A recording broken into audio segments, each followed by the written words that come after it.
जब श्री रामचंद्र जी को कुत्ते ने बताया न्याय का अनोखा तरीका।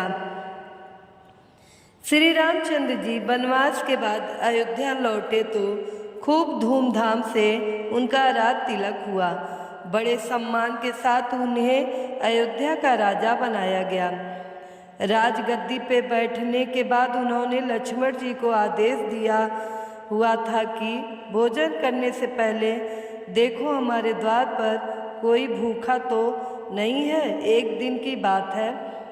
लक्ष्मण जी ने श्री रामचंद्र जी से कहा, मैं अभी आवाज़ लगाकर आया हूँ, कोई भी भूखा नहीं है।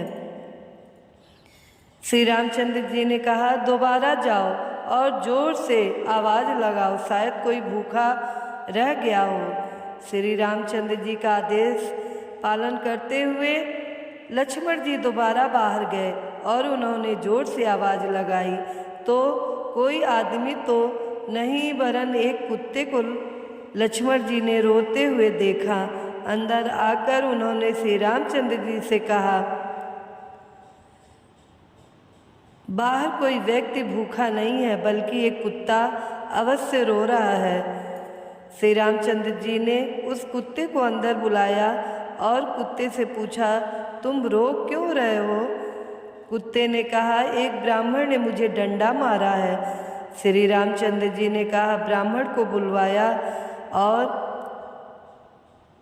उससे पूछा, क्या यह कुत्ता सही बोल रहा है? ब्राह्मण ने कहा, हाँ, यह मेरे रास्ते में सो रहा था, इसलिए मैंने इसे डंडा मारा। यह कुत्ते जहाँ तहाँ लेट जाते हैं, इन्हें डंडे से ही मारना चाहिए। श्री रामचंद्र जी समझ गए कि ब्राह्मण की गलती है, परंतु ब्राह्मण को क्या कहे, सो उन्होंने कुत्ते को पूछा, ब्राह्मण ने तुम्हें डंडा मारा तो तुम क्या चाहते हो?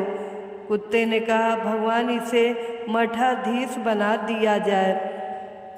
कुत्ते की बात सुनकर भगवान मुस्कुरा दिए और मुस्कुराते हुए कुत्ते से पूछा, इस ब्राह्मण ने तुम्हें डंडा मारा, बदले में तुम इन्हें मठाधीश बनाना चाहते हो? मठाधीश बनने से इनकी बहुत सेवा होगी, काफ़ी चेले बन जाएंगे, इससे तुम्हारा क्या फ़ायदा होगा?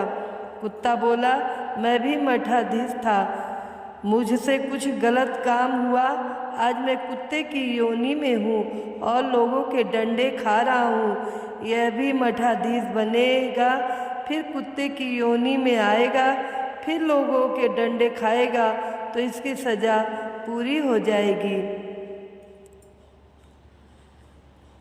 मित्रों, आप सबको ये कहानी पसंद आई हो तो लाइक कीजिएगा, कमेंट कीजिएगा, ज़्यादा से ज़्यादा शेयर कीजिएगा और हमारे चैनल को सब्सक्राइब कीजिएगा। साथ में बेल आइकन बटन को प्रेस कीजिएगा ताकि हमारी नई कहानियों का नोटिफिकेशन आप तक सबसे पहले पहुँचे।